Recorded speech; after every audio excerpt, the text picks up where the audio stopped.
How's everybody? Whenever Whenever you're ready to start, we know you're going to make an opening statement, and then we'll have questions. Yeah, well, I think that I couldn't be a prouder of a bunch of guys on a team that has come so far from where we were second, third game of the season. I think this is a great example for a lot of people who want to be successful in terms of the perseverance that these guys showed, the character that they had to overcome adversity, the resiliency that they played with, and they're truly a team. Everybody's together. Everybody trusts and respects the principles and values of the organization and the program and buy into them. They're all responsible for their own self-determination, which means they can go do their job. So I couldn't be prouder of a bunch of guys. The progress that we made, the way we compete. You know, Georgia has got an outstanding team. Outstanding team. And I think our team wanted to prove all year. There was a lot of naysayers early in the year, so we wanted to show people what we could accomplish and what we could do. There wasn't a better stage to do it, to play the #1 team in the country who had won 29 games in a row. And because that's the end point that says you really got where you wanted to go. You were able to go out there and compete in a game, play for 60 minutes, which it took all 60 minutes, and to win the SEC championship, which is, in my opinion, really, really significant. It means a lot to me. This is a tough conference. I mean, we got like 5 teams that are ranked in the top 15, and we got to play each other. And I think we played 4 out of the 5. So I know you're going to ask me, so I might as well just get to it. Because, you know, having anticipation is something that's important to being a good coach. Not that I think I'm a good coach. But the message that I would send is we won the SEC. You know, we beat the #1 team in the country, which everybody thought on the committee was the #1 team in the country. And they won 29 straight games. So if we needed to do something to pass the eye test, I guess that probably contributed to it significantly. And if you really want the 4 best teams to compete, the 4 most deserving teams that have progressed throughout the season. You know, we're not the same team we were when we played Texas. We're not the same team that when we played South Florida. So I don't think we should be considered as that team right now. And I think people should look at the whole body of work in terms of what the team was able to accomplish and what they were able to do. And I think this team is one of the 4 best teams and one of the teams that's deserving to be in the playoff. All right, we'll take questions. If you would, again, raise your hand. Second row. Second row.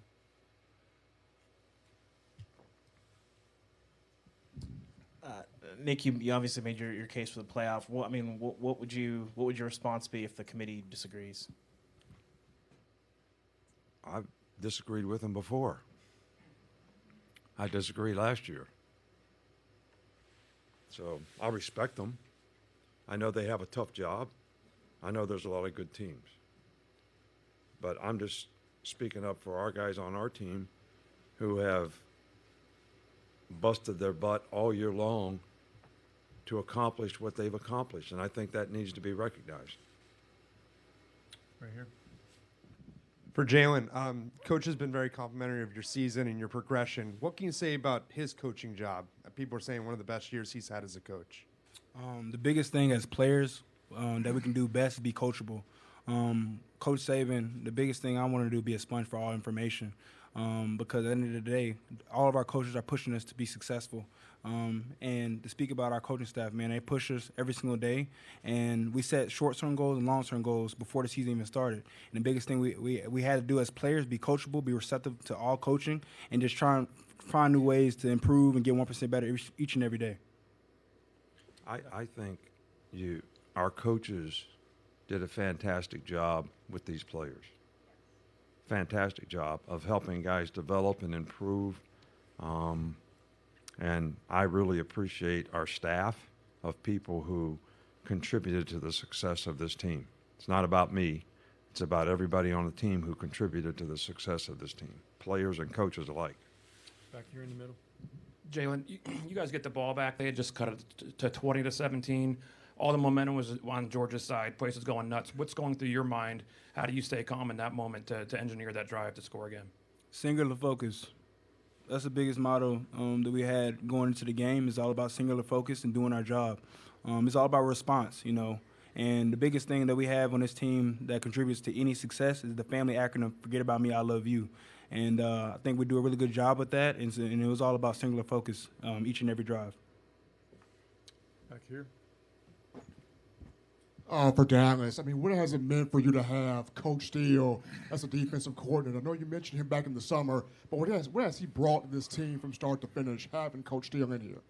You know, just the main thing that Coach Steele has, you know, instilled in us is just holding us accountable every day in practice, you know, having the right practice habits, and, you know, just going about practice how you play. So, you know, everything that we do before the games and everything, you know, it's just all a display of what we do in practice. So, you know, you just practice how you play. Front row right here. Question for Coach Saban. When Georgia played Georgia Tech last week, Tech got a couple of touchdowns on a fake toss with the quarterback cutting it up the middle, just like the play Jalen ran at the end to kill the clock. Anything from that game, scouting-wise, leads you to believe that play would be successful? Well, I can't say that it exactly came from that game, but, you know, we watch almost every game a team plays the whole season, and you're always looking for things that people had success against them, things that created issues for them. So, and that's something that I think our offensive staff did a really good job of, to have some of those plays in the bag when we needed to take the air out of it at the end of the game and not give them the ball back. It's right here. Nick, a year from now, the likes of Georgia and Alabama, even Texas will be playing for seeding probably in this type of game, maybe even for a bye. Can this moment ever be like this where it's so intense, so much on the line? I know the SEC championship's important, but we're kind of at the end of an era tonight. Yeah, well, I've been through a few of these eras where we didn't have a national championship game, where 2 teams played. Now 4 teams been playing. Now 12 teams are going to play. So, but I think when we have 12 teams, you all still make a case for 12 more. So that's kind of your job. So, just like the basketball tournament. I mean, how many teams they put in? 68, and then you have a 2-hour show on who else should have got in, or who got in that shouldn't have. I mean, that's always going to be. That's part of it. That's what you do to create interest, which I appreciate. Yeah. But there's one other thing I want to mention I appreciate. We had 2 hellacious drives in this game, all right, that this guy contributed to, and some receivers made some great catches too. Right before the half, scoring right before the half, and when they got 20-17, which you've already mentioned, that was a great drive. And a necessary drive, no doubt, but a great drive. A lot of plays made in those 2 drives. Back here in the aisle. Coach Saban, what can you tell us about the status of Kool-Aid, and also just please assess the play of the secondary today? Other than the one big play that we gave up, we didn't play well early. You know, the first drive, we were sort of out of sorts. We settled down and played pretty well. We gave up the one big play over on their sidelines, which led to a field goal. And then we got really bad field position on the punt return. It wasn't a very good punt. Guy did a good job. They put 2 returners back so they could get the ball fielded, and they hit us. So I thought they did a pretty good job. I think Georgia's got a really good quarterback and really good skill guys, and I thought they did a pretty good job of limiting their big plays. Kool-Aid has a concussion. So he goes in concussion protocol. We'll figure out how bad it is, how long it takes, when we clear. I mean, all the testing mechanisms that we have right now, I think are really beneficial to players not getting multiple concussions. So hopefully we'll do, our medical staff has always done a really good job of protecting the players when these things occur.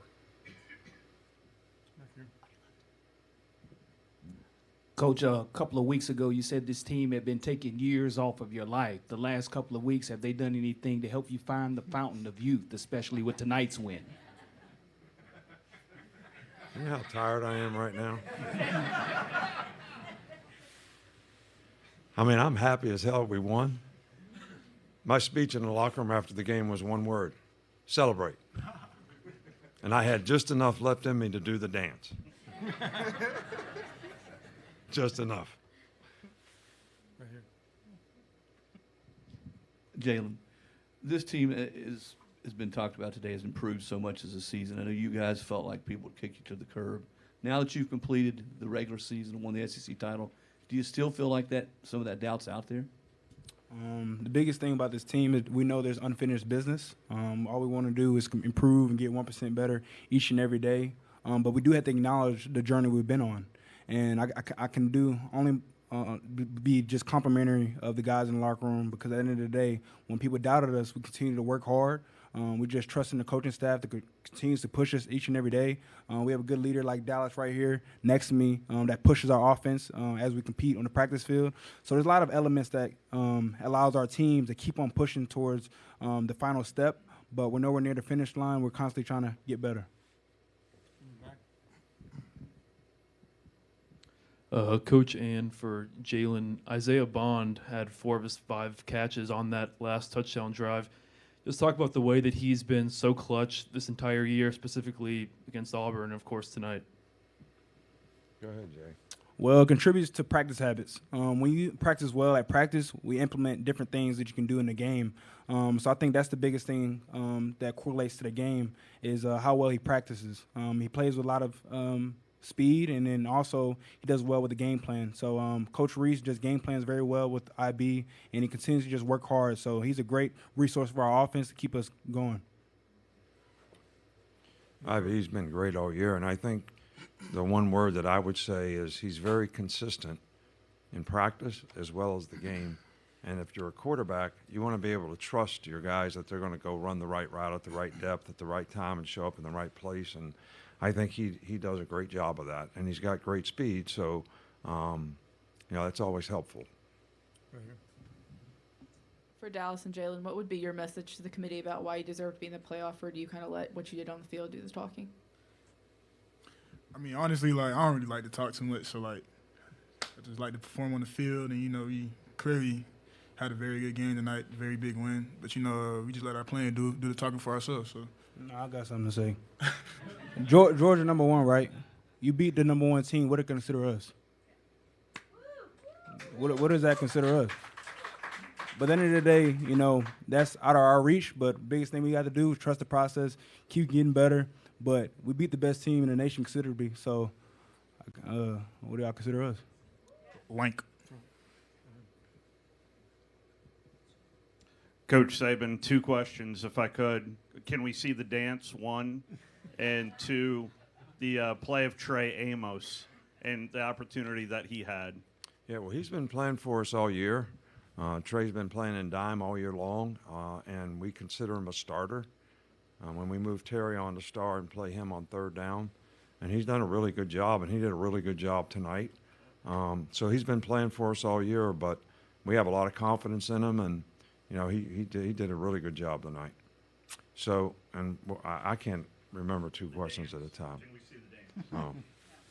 No. It's bad. On the aisle, second row. It's bad. I mean, ask them. It's bad. We sat in here 2 years ago, and he talked about yummy rat poison. Just how does it taste this year? And also, has there been a value to kind of letting those external factors get into the team? And you talk about naysayers and doubt, and it seems to have motivated them. Well, I think that's an interesting point that you bring up, because one of the motivating factors for this team all year long is they wanted to prove who they were because of the criticism that they got. All right, now this validates winning the SEC, beating Georgia, beating the #1 team, kind of validates who they are. So then the next challenge is how do you deal with success? How do you deal with success? And that'll be the next challenge for this team, because I think I agree with Jalen that we should acknowledge the fact and celebrate the fact that we won the SEC championship. That's significant. And but now, if we have an opportunity to do something else, what's going to be our internal motivation to want to continue to be successful? Right here in front. Coach, you discussed the value of the tight end and that matchup. What did you do today to minimize number 19, Brock Bowers of Georgia? Well, after the first drive, you know, we played almost all split safeties. And the one McConkey caught to the 1 yard line, we were in middle of field coverage. Middle of the field coverage didn't do us much good today. That's what we played like in that first drive. So we played split safeties the whole time. Now, when you do that, you get more guys, somebody under them, somebody over them, somebody banging on them, and you're not covering them one-on-one. But to do that, you got to be able to stop the run. And our guys did a really good job with all that split safety stuff of stopping the run today so we could play it. Because we went into the game thinking we couldn't play it. But after the first drive, I said, can't get any worse. Let's just start playing it, because that was the plan. That was the plan that we wanted to take them away, and the guys did a good job of executing it. One last question from anyone? Oh, okay, I'm sorry, back there. Hi, Coach. Could you speak a little bit about the progression of Emmanuel Henderson as a player over this year? Emmanuel has really developed nicely as a receiver. He's got great speed. He really didn't play that position in high school, so sometimes it takes those guys a little longer to develop, you know, the confidence, the skill set. But he has done a phenomenal job. He's been a good special teams player for us. He got hurt early in the season, so he missed some time, or he'd have been a much more significant, would have made a much more significant impact, I think, this year. But he's been very valuable for us all year long. Coach and players, congratulations. Thank you for attending, and appreciate everybody being here. Thank you. And, you know, I do appreciate what you all do. You create a lot of interest. I know sometimes I get criticized for being a guy that doesn't like the press, but I really do like you. I like what you do. And you do a lot to give our players a lot of positive self-gratification, and you also create a lot of interest in our game, and I think that's important. So thank you for that. Thank you, guys.